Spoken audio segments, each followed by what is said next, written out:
ವೀರೇಂದ್ರ ಪಪ್ಪಿಗೆ ಇಡಿ shock ಕೊಟ್ಟಿದೆ ಮತ್ತು ದಾಳಿಯನ್ನ ಮುಂದುವರಿಸಿದೆ ಇಡಿ.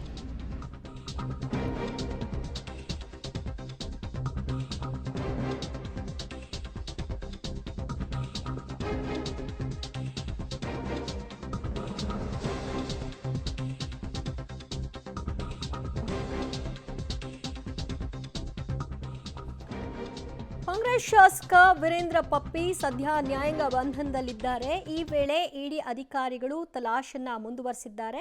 ಬ್ಯಾಂಕ್ನಲ್ಲಿ ಈ ಬಾರಿ ಇಡಿ ಅಧಿಕಾರಿಗಳು ಹುಡುಕಾಟವನ್ನು ಮುಂದುವರಿಸಿದ್ದಾರೆ. ಅವರಿಗೆ ಸಂಬಂಧಿಸಿದಂತಹ ಹಲವು ಬ್ಯಾಂಕ್ಗಳಲ್ಲೂ ಕೂಡ ಈ ಹಿಂದೆ ದಾಳಿಯನ್ನು ನಡೆಸಲಾಗಿತ್ತು. ಹಲವಾರು ದಾಖಲೆಗಳನ್ನು ಸೀಸ್ ಸಹ ಮಾಡಲಾಗಿತ್ತು. ಈಗ ಮುಂದುವರೆದಂತೆ ಮತ್ತೊಂದು ಬ್ಯಾಂಕ್ನಲ್ಲಿ ತಲಾಶ್ ಕಾರ್ಯವನ್ನು ಇಡಿ ಅಧಿಕಾರಿಗಳು ಮಾಡಿದ್ದಾರೆ.